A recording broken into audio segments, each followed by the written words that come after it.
Given that the season didn't have a very good first outing, I was skeptical as to whether or not last week was a sign of bad things to come for the remainder of this show. I mean, the main reason I don't count the first and last episodes of any season of television, be it Power Rangers or otherwise, among my favorite or least favorite episodes, is because in my mind, those episodes are supposed to be good by default. A well-done first episode can make you want to keep coming back to see what the rest of the season has in store, and a well-done finale can leave you satisfied and wanting to revisit the season or show time and again. Conversely, a terrible first episode can showcase a lot of problems that will be present in the show going forward if it doesn't disinterest you from watching the show altogether, and a terrible finale can leave you with a bad taste in your mouth, making you question if the rest of the show was all that good to begin with. Simply put, I hold the first and last episodes to a higher caliber than the rest of the show because they have the potential to make or break a season. However, a season can improve over time despite having a terrible or even weak first episode if the rest of the show builds on its own potential and ideas. It is my sincerest hope that this happens with Dino Supercharge, so without any further delay, let's go ahead and talk about episode 2, Forgive and Forget. We're treated to a rather lengthy spoken intro detailing the events that led to the beginning of this season before the episode officially opens with Heckle causing minor chaos at the cafe as the new employee. Riley says hi to Heckle, calling him by name, which is a bit odd considering that's what the villains call him. Seriously, Heckle, you didn't think of an alias? Like Henry, Hunter, Harold, Saxon, anything? But enough about that, we gotta see Riley deal with a bully. Bert? Hey, Brainiac. Is that you? It's Riley. Yeah, I remember. Brainiac, the whiz kid. So, I'm in town to win the Amber Beach Marathon tomorrow. Back in school, Brainiac thought he could keep up with me in PE class. Bad chance of that. Okay, well, my chances are a little better now, Bert. Sounds like a challenge. Arm wrestle me, or go back to the farm with the other chickens.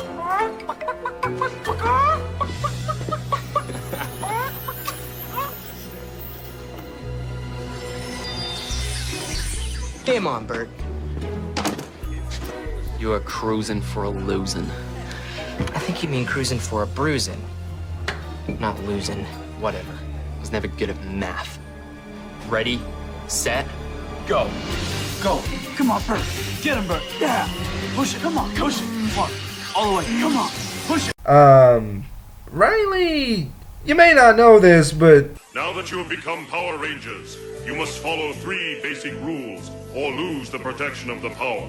First, never use your power for personal gain. luckily, Kendall breaks up the match before Riley can break rule number 1, as Heckle watches on when he suddenly begins to change into Snide. Heckle heads into the kitchen, only to find Chase, who he quickly distracts by saying there's a girl outside who really likes his accent, and just as Chase leaves, Heckle turns into Snide. Heckle warns Snide not to ruin his plans, but Snide says Heckle's taking too long, adding that they need to destroy a ranger, at which point he just leaves, because why would you want to stay at a place that has at least 3 rangers in it when you want to kill one of them? On the ship, Wrench is extracting the venom from Stingray's stingers before Snide comes in asking what stupid plan Heckle has the two working on. The monsters tell Snide that they're changing Stingray's venom so that when the rangers drink it, they'll forget who they are, but Snide says the rangers aren't dumb enough to drink venom and decides to change Heckle's plan. At the lab, the rangers talk about how they were almost done in by Snide and Ice Age before Kendall introduces a new power-up that she was working on to combat Sledge called Dino Superdrive. Riley in the meantime is once again met by Bert, who insults him for a bit before Riley challenges Bert to see who can make it over that climbing wall first. Riley again uses the power of his Energem to super jump over the wall, but he gets stuck in a tree, resulting in Bert besting him for the second time. After Riley falls out of the tree, he's helped up by Heckle, who manipulates Riley into joining the marathon so he can finally put Bert in his place. Suddenly, Stingrage shows up, firing stingers at the two, and once Riley gets Heckle to safety, he goes to fight the monster, while Heckle asks Snide what he orders Stingrage to do since this isn't his plan. Snide says he's come up with his own plan, Heckle responding that his other half's plan might work, with a twist. Back with Riley, he's knocked down by Stingrage, who fires a stinger at the Green Ranger, but Heckle takes the hit for Riley before the other Rangers come in to help. During the fight, Shelby and Tyler demorph in front of Heckle before Chase and Coda blast Stingrage, forcing the monster to retreat. Tyler checks on Heckle, with Riley explaining what happened, and after Tyler removes the stinger, Heckle says he doesn't know who he is. The Rangers take Heckle to the base, but Kendall protests the idea. However, after hearing that Heckle knows about the Rangers and how he saved Riley, Kendall grants the secret villain access so they can help him. Kendall analyzes the stinger that shot Heckle, telling the Rangers about Stingrage's new venom, before Shelby reveals that the two were able to make an antidote. Shelby gives the antidote to Heckle, restoring his memory and asking him not to tell their secret, but when the team turns their backs, Heckle gleefully looks at the Energems. Cut to Heckle on the ship, angry at Snide for nearly ruining his plan, but Snide asks Heckle why he didn't just grab the Energems while he was at the Rangers' base. Heckle points out that it would have been silly to do so, since he would have had to fight all 7 Rangers at once, adding that it'll be much easier to take the Energems after the Rangers drink the venom and forget who they are. Fury and Stingray are sent out to contaminate the city's water supply with venom, just as Amber Beach gets ready for the marathon. Heckle tries offering a cup of water to Riley, but he declines since he has his own sports drink as he gets to the starting line where he trades words with Bert. Though Riley contemplates using his Energem again, he decides to win this fair and square as the marathon starts, but when the runners meet at the first checkpoint to rehydrate, Bert loses his memory along with the other runners. Seeing this, the Rangers realize the venom's in the water, but it's too late as everyone except Riley loses their memories. Heckle goes up to a confused Coda and takes his Energem, but is quickly snatched up by Riley, who thanks Heckle for collecting it, saying he'll take the Energems back to the base for safekeeping. At the base, Riley and Kendall make a big batch of the antidote, which the Purple Ranger plans to spray on the city with the Plesiozord. Kendall gives a spray bundle to Riley so he can restore the memories of the others, telling him not to give the Rangers their Energems until they have their memories back. Riley quickly returns to the other Rangers, spraying them with the antidote, before he hands them their Energems and tells them that the city's water is completely contaminated, but that Kendall's working on dousing the city with the antidote. The Rangers decide to keep everyone from drinking the water before Kendall can spray the antidote, while also keeping an eye out for Stingrage. Riley uses the antidote on Bert, and though he's not shown gratitude, after Bert's friends tell him what happened, he decides to help Riley stop people from drinking the water. Bert apologizes to Riley, saying he was always jealous of how smart Riley is, and after Riley forgives Bert, the two go off to help more people. Heckle, meanwhile...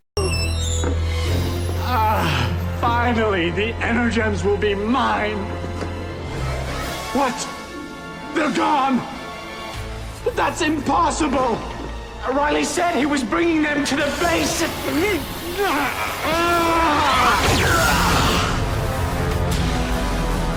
You fool. Oh crap, Snide's in the base. He's totally gonna destroy that place, and he just left. Huh.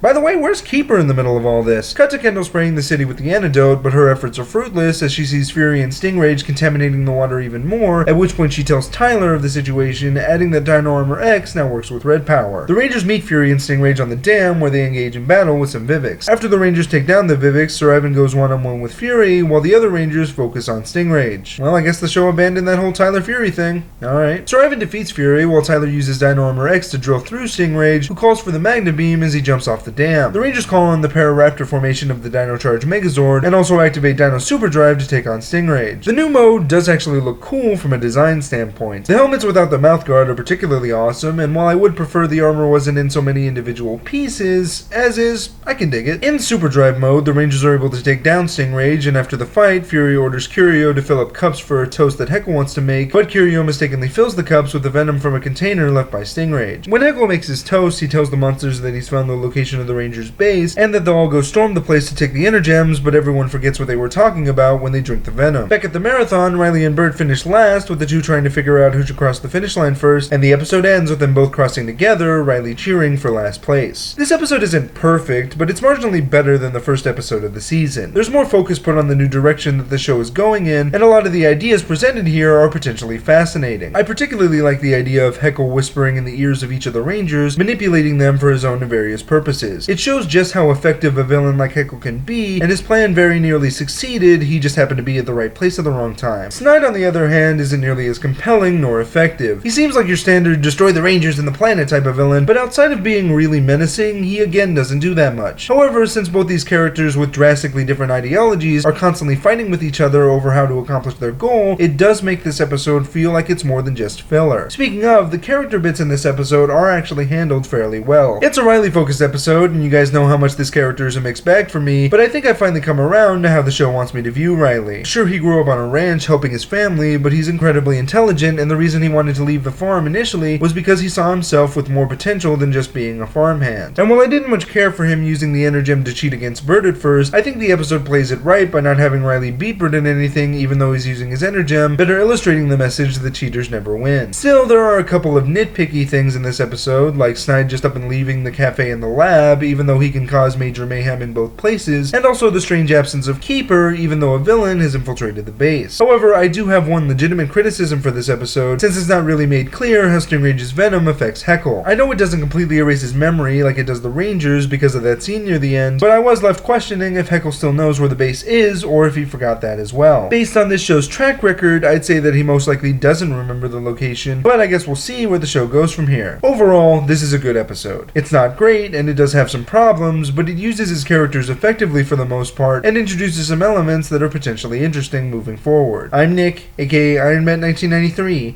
and may the power protect you.